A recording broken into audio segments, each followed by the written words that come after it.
সুন্দর মাখা সন্দেশ যদি তোমরাও ঘরে বানাতে চাও তাহলে অবশ্যই তোমাদেরকে আজকের রেসিপিটা ফলো করতেই হবে। প্রথমেই একটা বাটির মধ্যে 500 দুধ নিয়ে নিয়েছিলাম আর তারপরে সেই দুধটাকে ভালো করে জাল দিতে হচ্ছিল।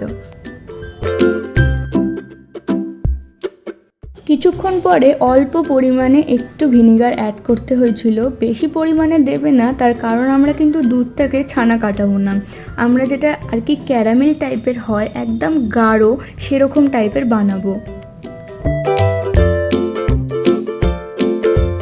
মাঝে মাঝে ভালোভাবে বারবার নাড়তে হবে, আর এই জিনিসটা করতে কিন্তু তোমাদের অনেকটা সময় লাগবে।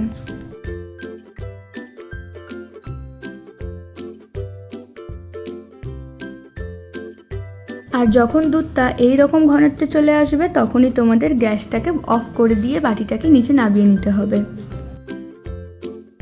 কিছুক্ষণ ঠান্ডা করার পর দেখবে দুধটা একদম গাঢ় হয়ে গেছে, ওর উপর থেকে তোমরা আবার গুঁড়ো দুধ দিয়ে দেবে। পরিমাণ মতো চিনি অ্যাড করতে হবে, তোমরা যদি মিষ্টি বেশি খেতে চাও তাহলে বেশি পরিমাণে চিনি অ্যাড করবে, আর যদি তোমরা কম মিষ্টি খেতে চাও তাহলে তোমরা কম মিষ্টি অ্যাড করবে। তারপরে খুব ভালোভাবে ধৈর্য নিয়ে এই জিনিসটাকে ভালো করে নাড়াচাড়া করতে হবে। তোমরা যদি চাও মিক্সিতে এটাকে ভালো করে একটা ঘন পেস্ট বানিয়ে নিতে পারো, বাট আমরা হাতেই তৈরি করলাম এই জিনিসটাকে।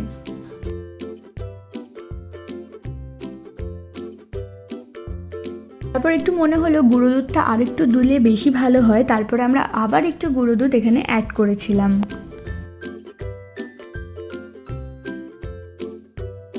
আবার ভালো করে নাড়িয়ে নিতে হবে যতক্ষণ না চিনিগুলোতে একদমই বোঝা না যায় আর তার মধ্যে একদম ঘন ঠিক একটা পেস্ট বের করে আসে।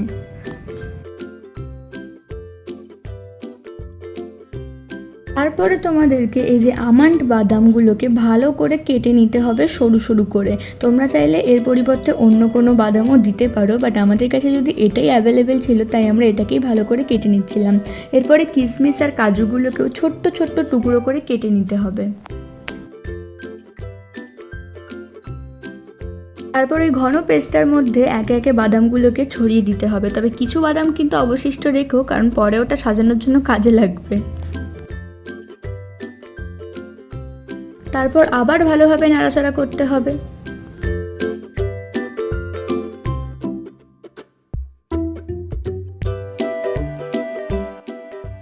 দেখছো ব্যাটারটা কতটা মিহি আর ঠিক হয়েছে। তারপরে কিন্তু এলাচ গুঁড়ো দেওয়ার কথা ছিল, বাট আমাদের কাছে এলাচ গুঁড়োটা সেই সময় অ্যাভেলেবেল ছিল না, তাই জন্য আমরা এলাচটাকে এরকম জাস্টভাবে গুঁড়ো করে ওই কালো কালো জিনিসটা মানে ওর বীজটা দিয়ে দিয়েছিলাম।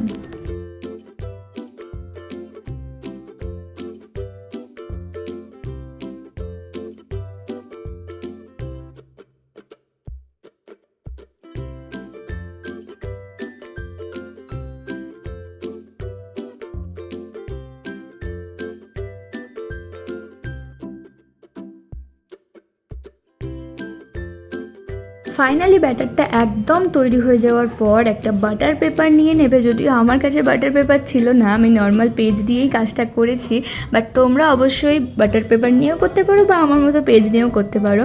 তো পেজটাকে ভালো করে গোল করে কেটে নিতে হবে আর তার উপরে ভর্তি ভর্তি করে ঘি মাখাতে হবে, কারণ ঘিয়ে কিপটামি করলে কিন্তু একদমই জিনিসটা ভালো হবে না।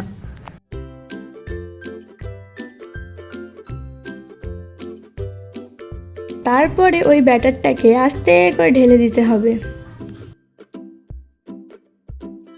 ব্যাটারটা একবার চেখে দেখেছিলাম, আমার কিন্তু বেশ ভালো লেগেছিল। এইভাবেও তোমরা চাইলে খেয়ে নিতে পারো।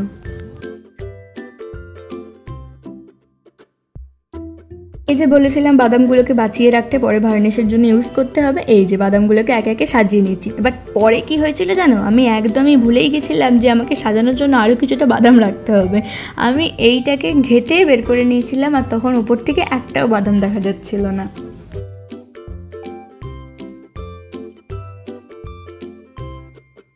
পরেই কিন্তু মেন কাজ, একটা বড় ডেচকির মধ্যে জল গরম করে নিতে হবে আর তারপরে নিচে একটা ছোট্ট বাটি নিয়ে ওর উপরে এই জিনিসটাকে বসিয়ে নিতে হবে আর তার ওপর থেকে একটা চাপা দিয়ে দিতে হবে। তারপরে তোমাদেরকে এই অবস্থায় টানা 15 মিনিট মতন রেখে দিতে হবে, এর চেয়ে বেশি রাখার দরকার নেই। তারপরে তোমাদেরকে নামিয়ে একদম সার্ভ করতে হবে। ও হ্যাঁ, কিছুক্ষণের জন্য একটু ফ্রিজের মধ্যেও রেখে দিও, তারপরে একদম রেডি আমাদের ঘরোয়া মাখা সন্দেশ।